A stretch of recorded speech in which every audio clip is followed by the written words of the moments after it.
These are angel investments that a small firm of mine is making, but I've been sort of a startup person myself, but probably I'm more known for some of the folks that worked for me that have gone on and had successes with startups. And really what I've had good luck with is backing other entrepreneurs. And so this is a little bit of a discussion about what I'm looking for with the angel investments that I'm making.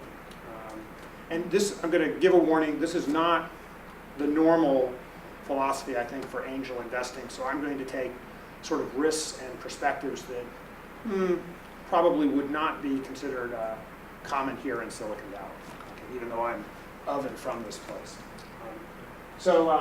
Hard yakka means hard work in Australia. Yeah. I haven't heard that for so many years. So I've been, residents in many countries, kicked out of a few, but I like that word. And these are a bunch of different companies. Some of these are real startups. Some of these are better known. They're all in what we call the exchange space, which is basically matching seekers and providers, whether for goods, services, or information. And we'll talk a little bit more about my background. I've spent time, everything from a byte messenger to working at the Federal Reserve in the payments area, but I'm always interested in exchanges. What's the most efficient and equitable way to meet someone who's seeking something and someone who's providing? And so I'm always looking to invest in firms that are excellent in that space. So that's a focus that I bring to everything I'm looking at. Okay, so the first rule is it's better to be lucky than smart. So I've learned this through being lucky. The second rule is that there's really no second rule. It's always better to be lucky. So what does it mean to be lucky, and how do you get lucky? How can you maximize your chance to be lucky? Because I'm going to be very honest. I've been very lucky, and have been sort of in the right place at the right time, like too often to think of it as anything other than just really good luck in some way. But I will boil it down to one distinction. And this is, I want to spend a little time on this, especially just given the nuances of the English language and all the different languages that are in this room. And the thing that I'm always looking for is what I call an insight. I'm looking for this on the lips or in the eyes of the entrepreneurs or the coders or the people that I'm meeting, wherever I'm meeting them in the world. And I want to contrast that versus an idea. And so some definitions. An idea is a thought or a conception that exists in the mind as a product of mental activity. So it's a very sort of logical, mental process. And an insight is the act or result of apprehending the inner nature of things or seeing intuitively. And this is something that comes more from the gut or the heart. It's almost more of like, I don't want to make it sound like it's an Eastern thing versus a Western thing, but it's a different kind of feeling about an opportunity or a way of seeing the world. And I want to give an example. So these guys here, everybody knows who these guys are, right? This is Spock and Kirk, two of the great partners. Now Mr. Spock over here, he's Mr. Logic. He's like a brainiac. He always has like the correct factual understanding. But he's not the guy in charge, right? He's like a good guy. He's like, he's important in Star Trek. But Kirk over here, he's the guy with the intuitive insight. He's the guy with a sense of something sort of like from the gut or the heart. The two of them together are a great team. Right? But when you're looking for the leader, I'm looking for the intuitive insight. Now, oftentimes there's a number two that has great technical capability. And so a lot of times I find, or the successes I've had has usually been because someone else has been filling in for me, because it's very hard to find someone who has both of these all in one person. But two people together, and you can think about some of the other great companies in history that often have these duo of people. One type usually gets the top billing, the other gal or person may not, but if you really look at the history of these startups, it's very rarely that you find these two things in one head. It happens, but we'll take a look. That guy is probably not the technologist. He's not the guy that's going to like come up with some new Cassandra database or technology whizzy-whoop. But he's a guy who has the feeling and is really seeing things out there in a way that's from the gut. Now I'm going to talk about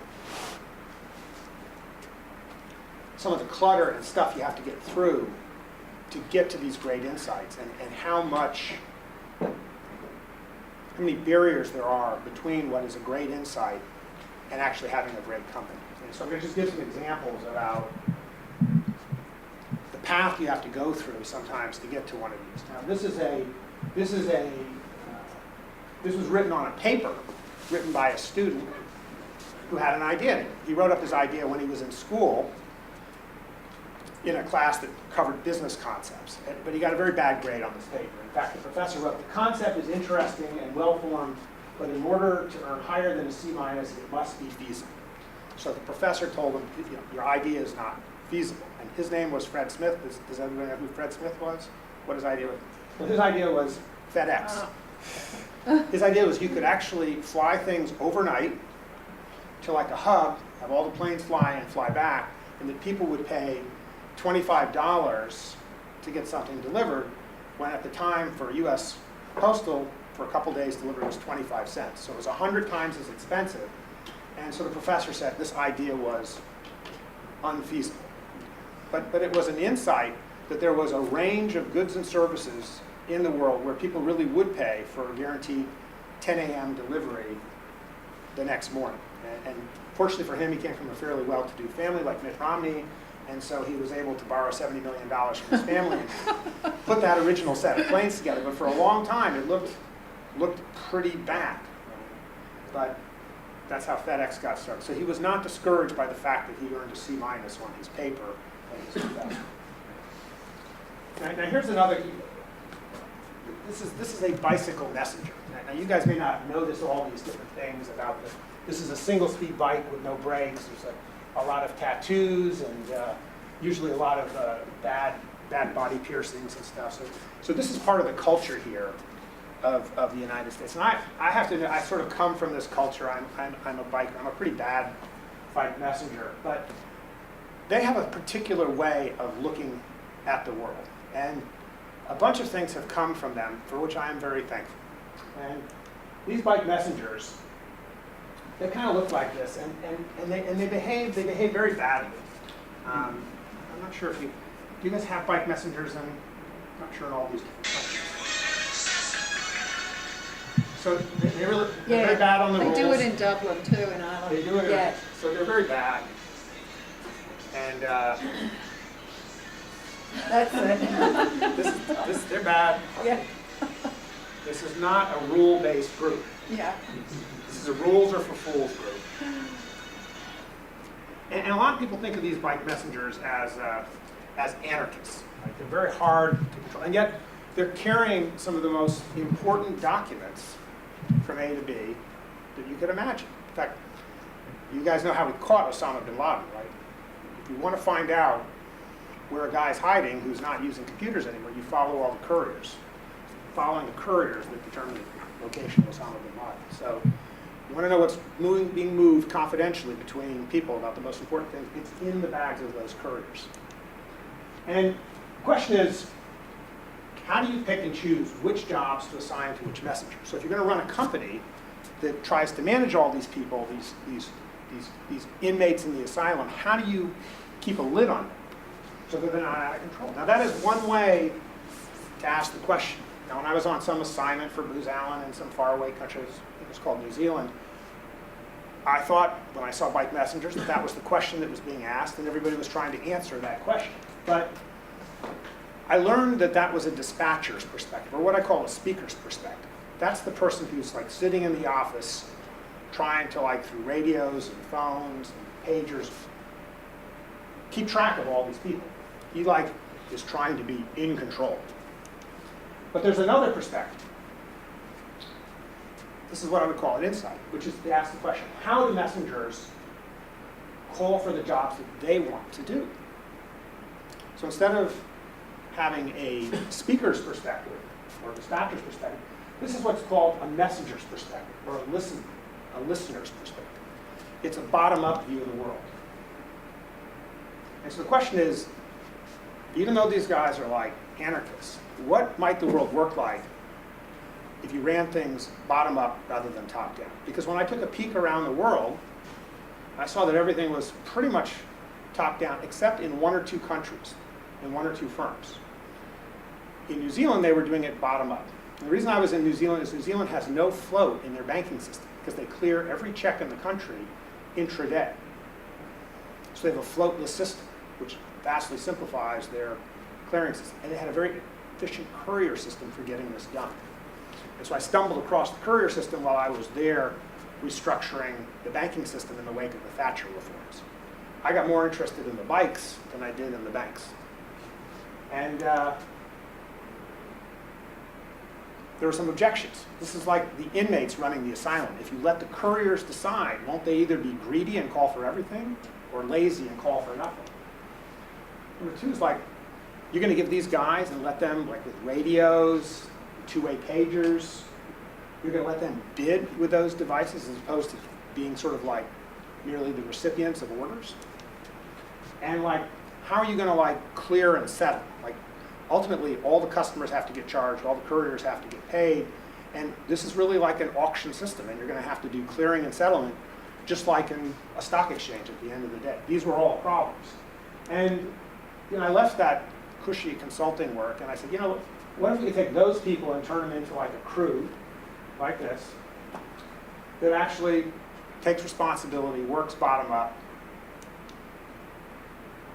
works with a new set of software that's built around auctioning rather than assigning work, and uses radios and now this new thing called two-way pagers, these 140 characters, because you got to get all this information in 140 characters. So you got to learn how to put enough information out there in 140 characters so couriers, a whole fleet of couriers in a city, can figure out which courier wants to do that job.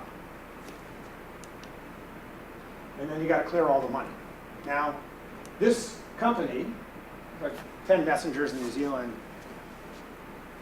and the software that was created to make this free call reality happen, spread from New Zealand and ended up from Perth to London with a group of 6,000 workers in 7 years. We skipped venture capital, did a direct raise on the NASDAQ, back when like 70 million was like something to raise, and had a run rate of $225 million a year. We ended up licensing this software first, but then finding that the firms that used it were so much more productive that Wall Street would give us the money to go out and buy. So in 18 months, we purchased 62 companies across the world. And this was the company that I did as the chairman, and started with those bike messengers. And it all went wrong. It was like great until we went public. And then the suits came in, and you had the suits. The suits are business people, like nobody's like wearing a suit today. But now you've combined it with all these bike messengers and other types of like 500 motorcycle couriers in London, and a bunch of entrepreneurs that ran all these companies. They don't like the suits. And so you have this huge culture, and it was fine when you're providing a licensing system that everybody used. But when you got a boss, and I ain't a very good boss, it ain't no fun anymore. Everybody's working for the man. And when you put on top of that Russia defaulting on its debts in 1998, making borrowing money expensive for everyone, and you have a whole bunch of deals in the pipeline with borrowed money, then all your costs of all your acquisitions in real dollars suddenly doubles, and all those acquisitions that were accretive suddenly become dilutive. And then there's this thing called the internet coming along, and people don't really need that couriers anyways. And on top of that, courier firm guys are like, when you say, hey, why don't we start dispatching like taxis? They're not going away, and police, and they're like, dude, we're couriers, man. I said, like, and I'm like, chairman, I'm saying, I didn't call it courier management systems, I called it dispatch management systems. We don't have to just dispatch for these packages that are going away. We can dispatch anything. They're like, no, that's not our business. And, by the time you go public, you don't really own very much of these companies anymore. So you bugger off, you take 1 or 2 coders with you, and you just say, screw you, I'm going off to this thing called the internet, and I'm going to start all over. You guys can have the company. And maybe that wasn't the most mature thing, but I'm kind of glad I'm out of the messenger business, because there were other things to do. And sometimes taking 1 or 2 coders with you and leaving behind a big company, it can lead to all sorts of things. Now, I'm going to skip a couple of these pages. These are some other stories of like frustrating things that happened. That one I just skipped, I'm just going to tell you, that was the guy that did the high jump and he jumped over the pole backwards instead of forwards. Do you guys know this guy? Yeah. His name was Dick Fosbury. He was a high school student. He couldn't make the track team and couldn't jump over 5 feet. So he decided, well, I'm gonna try jumping over it backwards. And he went on to win the gold medal in the Olympics in 1968 and changed the way. They did call it the Fosbury flop. They did call it the Fosbury flop. Yeah, everybody made fun of him because he jumped over it backwards and stuff. But just because people were making fun of him, he went on. So here's another guy. This guy, isn't that a frumpy looking guy? I mean, that guy. He is, guess what country he's from that name? He is Russian. and what do you think he majored in school? Math. Now, what? No doubt. No doubt.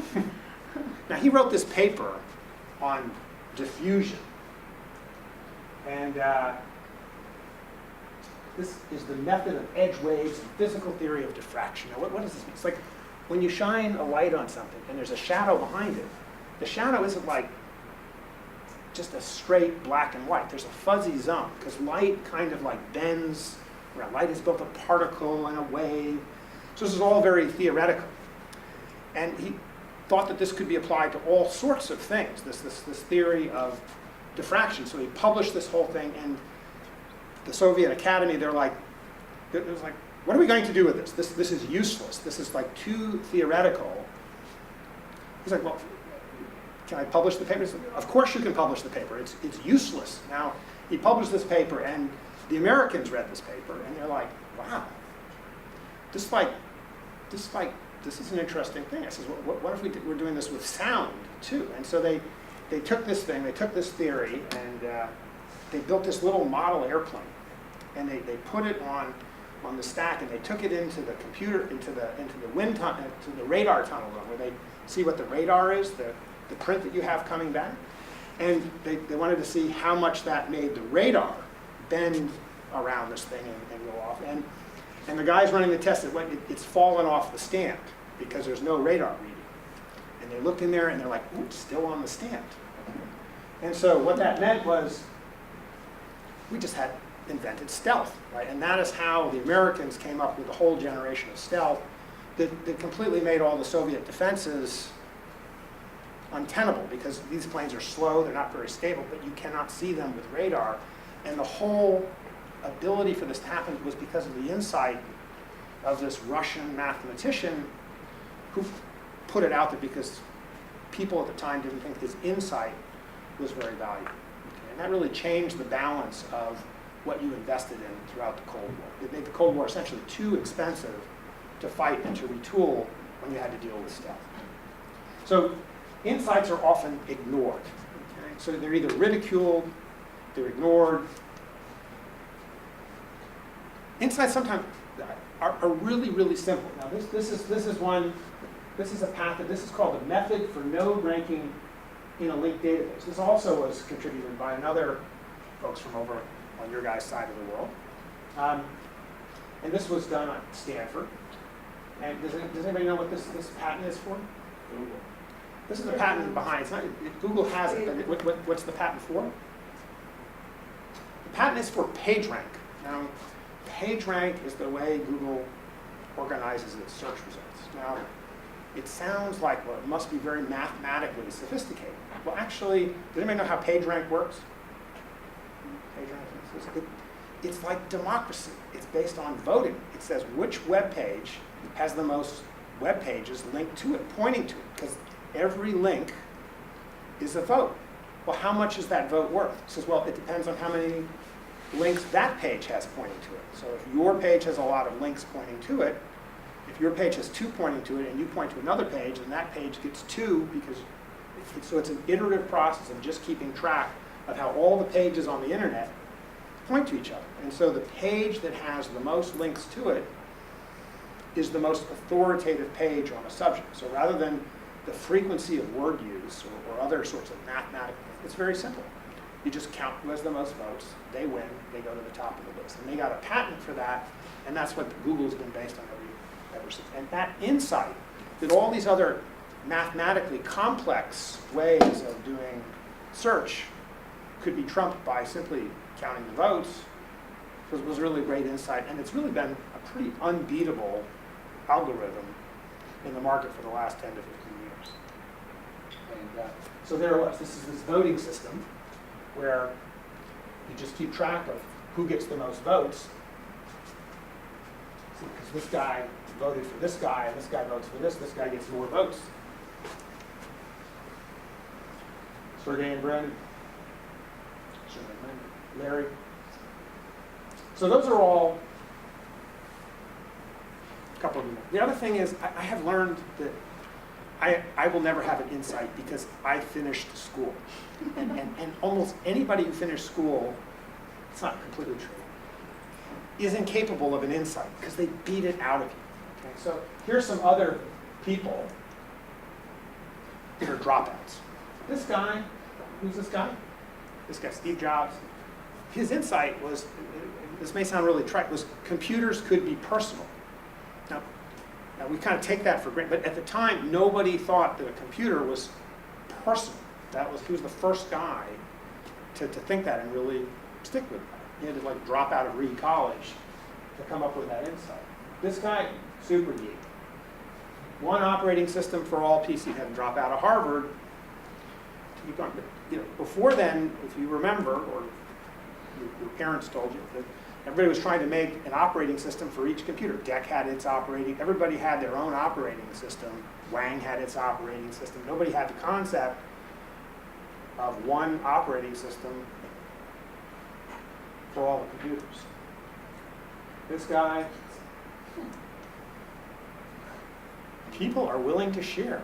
It sounds really trite, but like, he was amazed. I was like hanging around that place when he was around, and he was like, dude, people will give you all this data that they're just willing to share. Everybody thinks that everybody wants to be a dog or anonymous on the internet. No, man, they'll give you the goods. It was a really big, really simple insight. And this last guy, does anybody know who this guy is? This guy was in that Bike Messenger picture. He hacked into my system when I was doing the damn Bike Messenger thing. This guy was in that picture. See, you didn't pay attention to the early part of the presentation. He was there. He had this insight. Beyond the insight that I stole from one of the other Bike Messengers about free call. He said if free call for couriers to follow and do the jobs they want, why not freedom for anyone to follow who they want? Just generalize. Instead of just following the jobs that are dispatched, why not for any message that's thrown out there, just follow that? And this guy, I'm just going to let him talk in his own words. So this simple insight, when we were at Dispatch Management Services, Jack messed around with us back in 2000 when we were still doing the messenger stuff. And in 2006 we had this further conversation. And, we both took time off between then. This is when I went off to work for the Federal Reserve in payments, and Jack became a massage therapist. People don't know that about the time. And he came out. He was actually helping me. I had a baby, and we were like, he was like the nanny. He was like super nanny because my partner was off being a doctor, and we were a bunch of bums. And Jack and I would have these conversations, and Jack came up with this idea, and I said, Jack, I think we got to pay for those text messages. I don't think that's changed from back in the day. He says, what are we going to do about that? I said, I don't know. I said, well, that's okay. I'm glad we got that settled.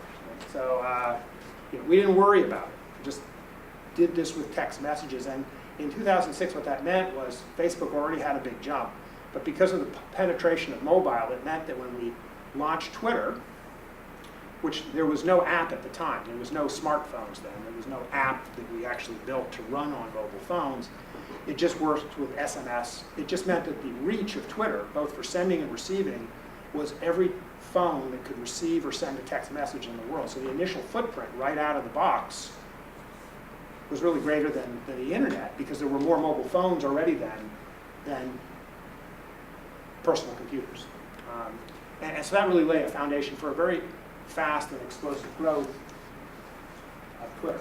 And the key insight was we went from dispatching jobs to every messenger and let them bid for who will do the work, to where there's jobs and bid and do the work, to simply tweets to everyone and letting the people follow who they wanted to follow, to listen to which tweets they wanted to listen to. So once again, it's a listener's world rather than a speaker's world. The big insight was that people talk about freedom of speech.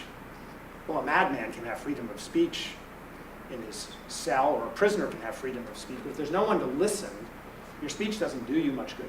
Freedom of speech is really about the listener getting to choose who they want to listen to. And that's really a different proposition than a social network. People talk about Twitter being a social network. It's not the way we thought about it.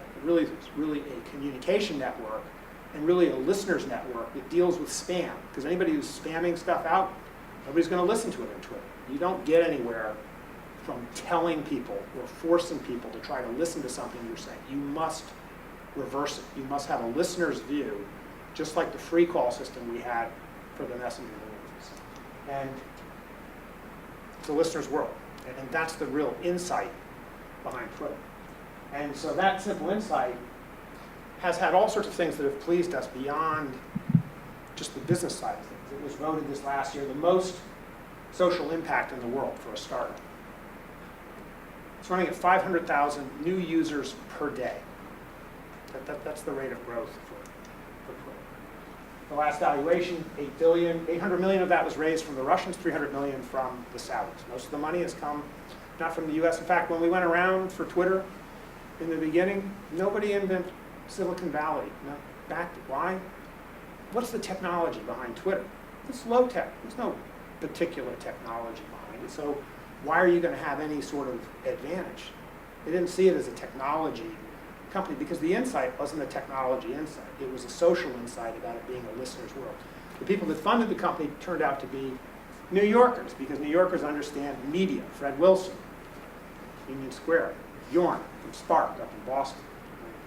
And down the road, these other monies have not come from some of the traditional technology VC folks, because it's really based on an insight. It's not based on a technology idea. And Twitter often is seen to live in the shadows of Facebook. Facebook's had its own problems with its revenue model and some suspect. I will say that last month, Twitter's mobile revenue surpassed Facebook's. So in a world moving to mobile, Twitter has always been mobile first. And it's a significant event that they have actually learned how to monetize mobile quite well. Now, that company I took public way back when, that was a pretty unfun experience. And so part of the reason people wonder, like, why hasn't Twitter gone public? It's like, Jack was with me when we went through that. Going public and an exit strategy, it ain't all it's cracked up to be. So the group of people there aren't like looking for that type of exit as an end goal. And the types of investors that are going to be on board for that have got to understand that as well. So it's not your traditional wham, bam, thank you, ma'am, exit type strategy business. That's not what it's about. Now, we have time. These are some Jack actually talking. I'm going to have these. This will be in the presentation. You can look at this later. We're going to skip over these for now. But it's very important to hear Jack in his own words. He has a way of looking at things that has been transformative for me and the way I'm thinking. Jack ain't working for me anymore. I'm working for Jack these days.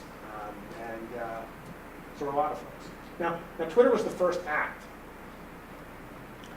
Like me, we got kind of like tossed out of our own companies. So I don't know if you know, but Jack essentially got thrown out of Twitter, and I was working there a bit too, so I left with Jack. And it was really not any sort of evil type thing. It's just Ev Williams, who's also very competent, who's the founder of Blogger, consultant to Google, basically sort of the inventor of blogging, had a bigger stake in the company because he put up the money.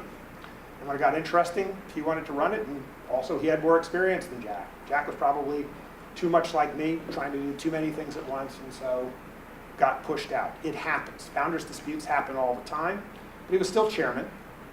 He just wasn't in an operating role. Didn't get sour grapes, didn't say bad things about the company, didn't say bad things about the founder. Everybody took the high road. Went off, what did Jack do? He went off, he did goodwill missions. He went to Russia, he went to Afghanistan, he went to Iraq, he went to Mexico, and he helped people understand how Twitter could be used to like reveal corruption and violence in countries where you couldn't trust the authorities to do something about it. So that's where that whole social mission of Twitter began to get amplified. He also teamed back up with his old bosses, me, and even a guy that was before me, when Jack was like 15 or 16, working at like a CD-ROM firm. The guy was a glass blower. This guy Jim, who's like a real crank from St. Louis. He built faucets out of glass that cost $3,000, and you can see the poops in your toilet going through. I don't know why people would buy this thing, but people want this stuff. And Jim lost a sale. And someone from South America wanted to buy something as they were going out the country, and all they had was an American Express card. And Jim could not take that payment because he was an artist. He's like, what am I going to do with an American Express card? So he was pissed off. Right?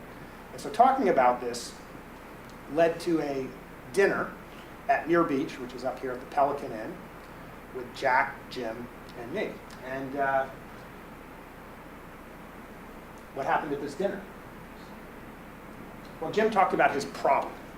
And if you ever meet Jim McClevey, he's passionate about his problems. Now, Jack doesn't talk a lot, or at least didn't back then. Jack stuttered when I met him. In fact, when you look at him in his very deliberate speech, that's because he's had coaching to deal with his stutter. He was very shy when we first met. But when he does talk, he asks questions, and he asks very simple questions. I was there at the table as the expert. They had asked me to come partly because of my background with consulting and banking and financial services, but because also I'd worked at the Fed in the payments group where we run the check clearing system, the electronic transfer systems, both the wire transfer and the ACH system, and basically the cash vaults. We basically run the money for the United States. It's a small group of 9 of us who are senior analysts to figure out what the public and economic policy should be for the rest of the country. So this is this Buddhist-y kind of stuff. And I'm not one of these Eastern airy-fairy guys, but this is this concept of the beginner's mind. It's something that Steve Jobs talked a lot about. In the beginner's mind, there are many possibilities. In the expert's mind, there are very few. And unfortunately for me, I'm the punching bag. I actually was the patsy who's the expert in this regard at the table to answer these questions, these many questions from the beginner's mind. These are questions that happened that night that came from Jack. Very simple questions. They're very sort of Zen-like questions, and yet talking about financial services. Jack asked, why are there many ways to pay, but few ways to be paid? It's like a riddle. And if you think about it, you have all these different ways to pay: check, credit card, etc. And but people that take payments can pretty much take cash or a check. How many people can make a payment versus take a payment? And I sort of explained there's 200 million people in the US with credit cards and 6 million institutions that can take credit card payments. And Jack asked, well, what do the other 194 million people do? And he said, well, what's the size of the online versus offline? I said, well, PayPal, it's a big company. He says, well, how much of the market do they serve? I said, well, they do all this online stuff. He said, well, how much of commerce is online? I said, well, it's big, it's great. I said, well, how much? I said, well, it's about 6%. He says, well, what about the other 94%? And I'm like, oh, that's an interesting one. And this is an interesting one. He didn't actually ask it this way. He says, at this point, he touched me on the wrist. He says, Greg, payments are very intimate. And in all my time at the Fed, nobody had ever to me said payments are intimate. And I'm like, I said, well, what do you mean by this? Well, you don't pay someone unless you trust them. And he sort of made the analogy of the sex thing. It's like sex between strangers, you need a condom.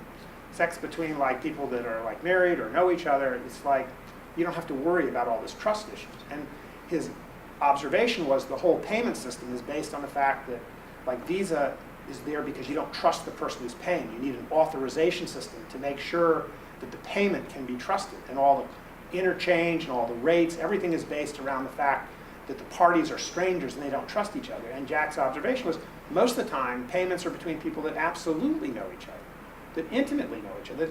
You often make purchases at the same place again. Everybody knows each other. So why is the whole payments experience based around a lack of trust rather than the fact that the dominant experience is trust? And so the result of this was this idea for Square.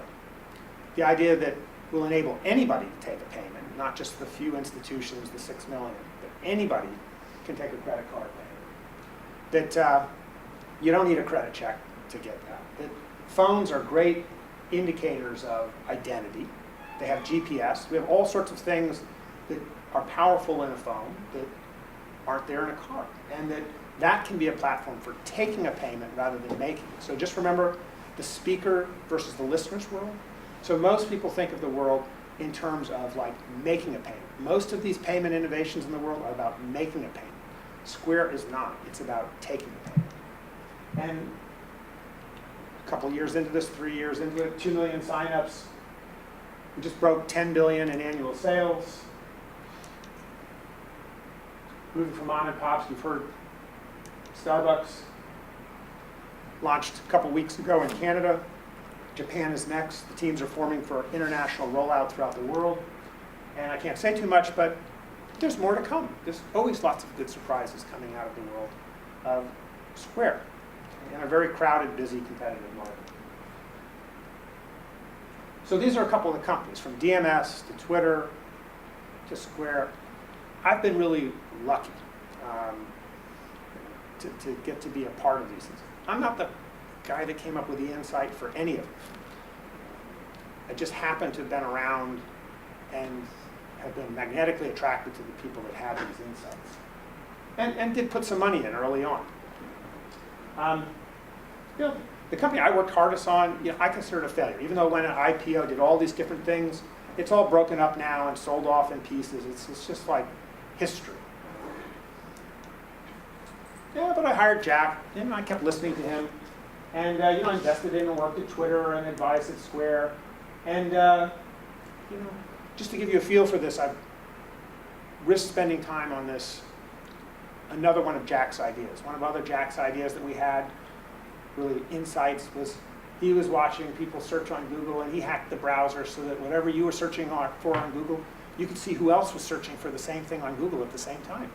He just hacked that so you could see that other person, and you could even see what they picked from their choices on Google, and you could even talk to that person.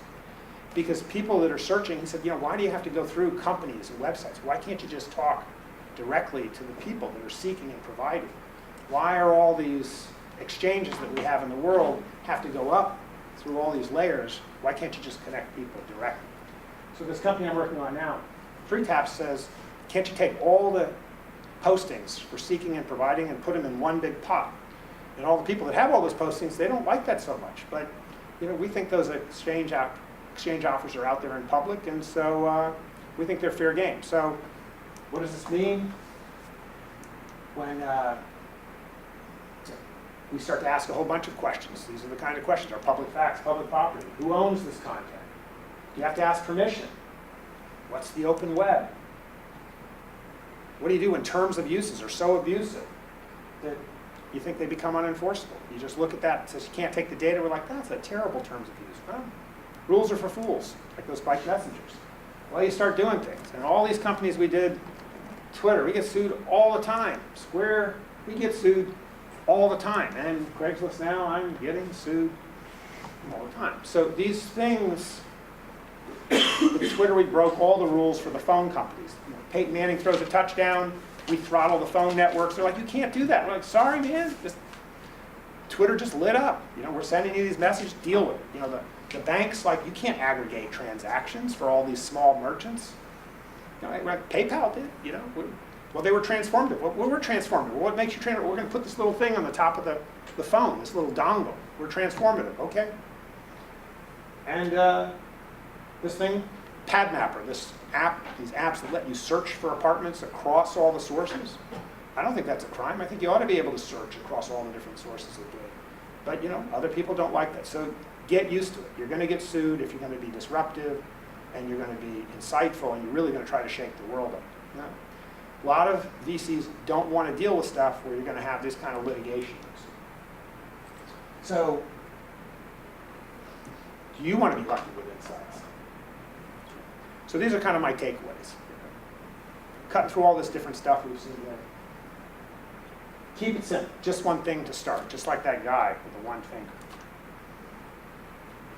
You have to be the judge of what's feasible. Now, this is really talking to the guy that's starting the company. And you who are backing this person, you have to look and say, is that really going to get from there to the moon and back? You got to make that assessment. Is it possible? Is it feasible? Okay.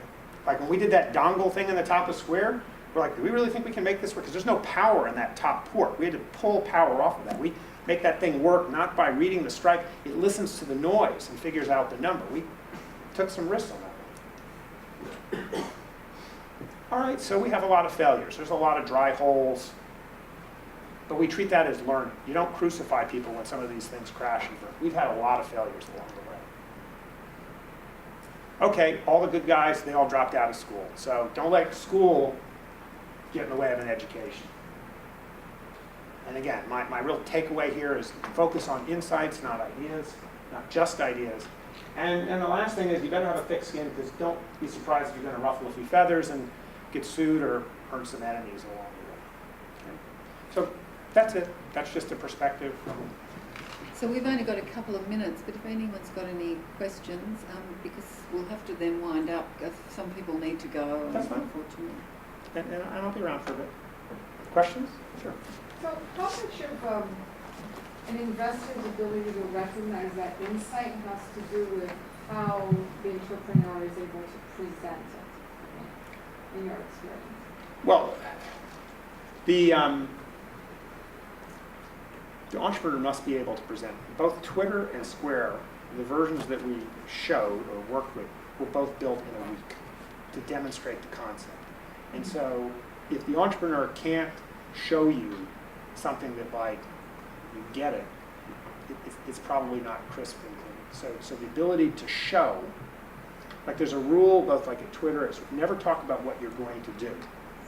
Just here it is. This, in and of itself, demonstrates the insight. So for Square, we made it so that we could take the credit card details, give it real-time authorization to prove that a smartphone could do a credit card authorization, and we had that up and running within a week.